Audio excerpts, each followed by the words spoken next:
Can you please state your name for me? Robert Huff Jr., born March 2nd, 1970. And can you tell me how long you've lived in the Venice community? I lived in Venice for 47 years. I'm the grandson of one of the early black families that moved to Venice in the early 1900s. Okay. And his name is Clarence Tabor, brother to Irvin Tabor on my mother's side. On my father's side, it was a Huff family. Hemp Huff was my grandfather. My father was Robert Huff Sr. My first earliest memories, Venice was a little, at least the area I grew up in was Oakwood area.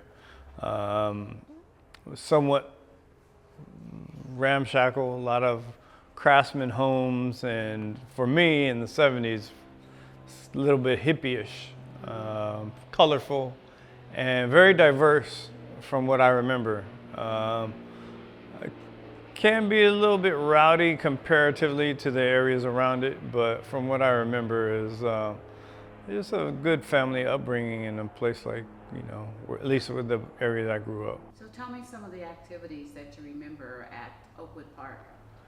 Oakwood Park for me early was good and bad. There was a lot of ruckus, a lot of rambunctiousness. I played all the sports there. A lot of friends in the neighborhood, a lot of kids grew up in my teens, hung out at the park. It was a meeting place, a community place. At one point it was, it could be said that it was, a little crazy. And then now to where it is now, it's very much a community portal or hub where people gather, and there's not too much bad news coming out of there. Grew up in that particular area because that's where my home is, but I ventured out a lot with some of the neighborhood kids. It was a lot of beach culture here early in Venice for younger kids. We biked, we surfed, we skateboarded, and we skated. We did all those forms of transportation. I've been up and down every street and every alley and a good portion of the homes in and around that area. So I know Venice pretty good. So Irvin Tabor is known and recognized as being one of the pioneers settling in what's now called the Oakwood community. What do you think about that being a relative? Now I think it's great. It's one of the reasons I'm here. As a child, I had no bearing. I didn't understand the history. I didn't understand the significance of it. So I just knew that, like my grand uncle, he was just this guy who a lot of people gave praises to, and he used to give us money, and I didn't really understand it till I got older. So since you've been here since a child, have you noticed a shift in the community? Oh yeah, a very dramatic shift. A lot of people coming in, a lot of people coming out, a lot of people getting moved, pushed out, and a lot of people making their way in. The change has been subtle at times and has been drastic at others, and even in certain areas of Venice. During the 90s, there was a lot of trauma and turmoil with drugs that affected me a lot. A lot of my peers, we were at that age where it affected all of us. So we lost a lot of people either to incarceration or to drug use or even death. So a lot of people that I grew up with, a good majority of my teammates on baseball, football teams are no longer here. Oakwood is a place that's been always accepting of everybody, where other parts of Venice have been exclusive to some. So Oakwood was also considered a place that had a wild, wild west culture. You'd have a lot of things that weren't I don't know, what's the word to use, favored by other parts of the community. So, but at the same time, it had the character that everybody loved, that other areas of Venice did not have. Do you mind talking a little bit about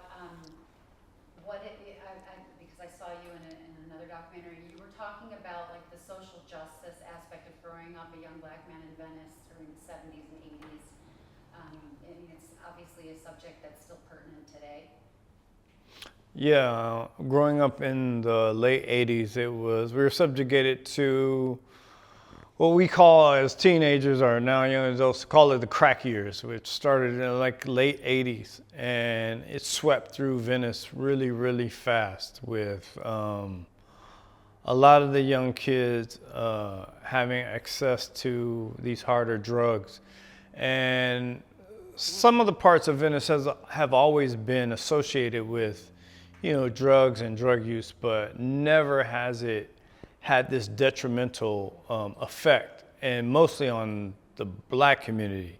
It was devastating. Overnight, within 5-6 years, people's lives, their homes, their families torn apart, never to be, put back together. There's people that left during that time.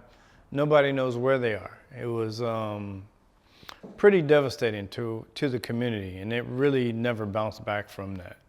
You had people being incarcerated who are just returning home, if they are able to return home now, which is, almost 30-something years later. So all those people, I just think about it. I mean, if each one of those persons had a child or two, it could be a totally different place, but just them being removed out of society, whether it be incarceration, and there was a lot of death during that time, and not to mention just people getting hooked on drugs. It was, one of the most devastating things I've ever seen in my life, like a war zone.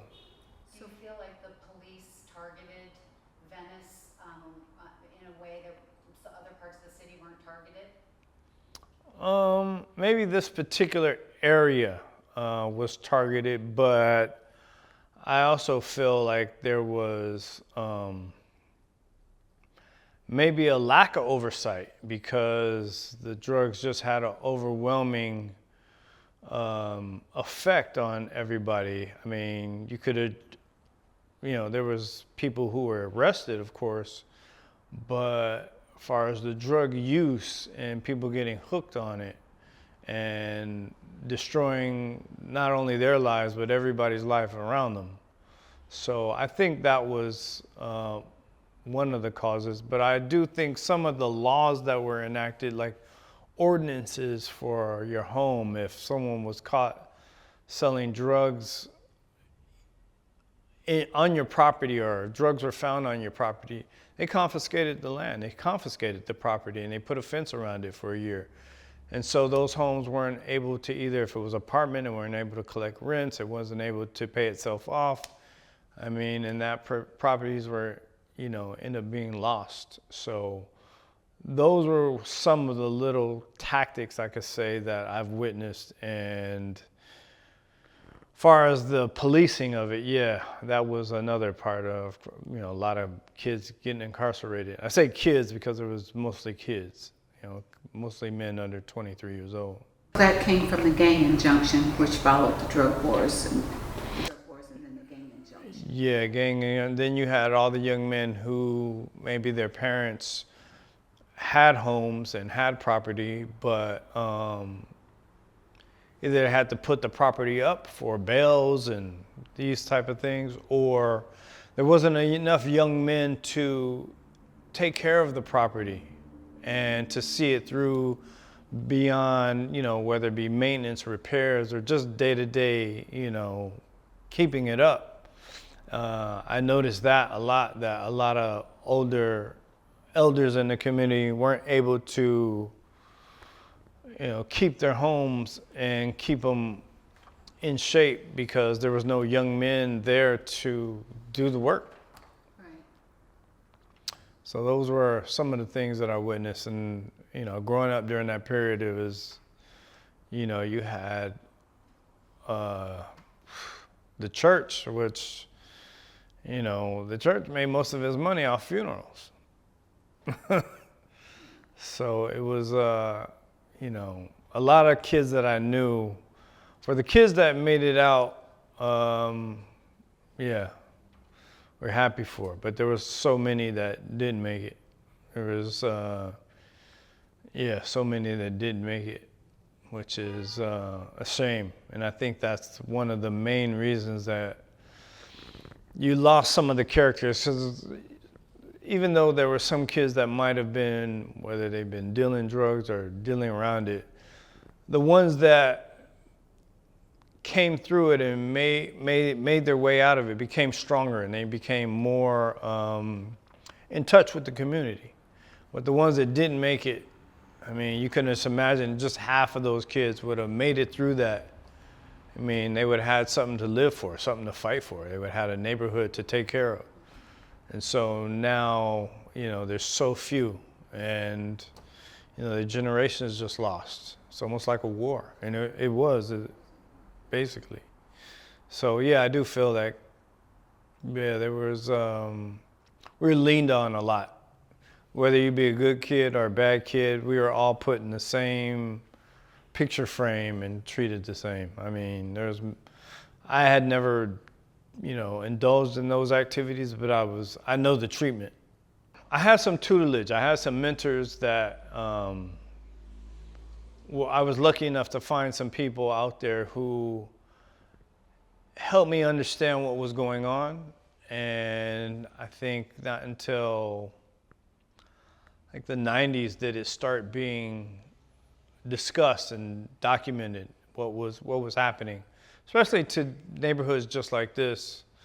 So I had a good understanding. Plus, I had my family heritage to, I guess you could say, secure. That kind of kept, if you knew your family's heritage, it kind of kept you in line. And that's one of the history lessons that you get. You have your family there telling you, you know, so you're not able to cross that line because you're holding up the heritage of your family. So, and I'm sure other people would have done the same had they known the heritage of their family. So that makes it very difficult and the hardest pill to swallow when I see it from the end. It's harder to digest now as an older man than it was back then. So what might be some of your future aspirations for the Oakwood community? I like to see it stay diverse. I like to see it, I mean, there's a lot to ask for. I mean, you know, as far as going forward, I wouldn't like it to be fully sanitized like maybe other parts of other communities and other beach cities in California. It always has this distinction of a little bit of rough around the edges and always accepting of character people, especially new people coming in. So as long as they don't take that away, it should be okay.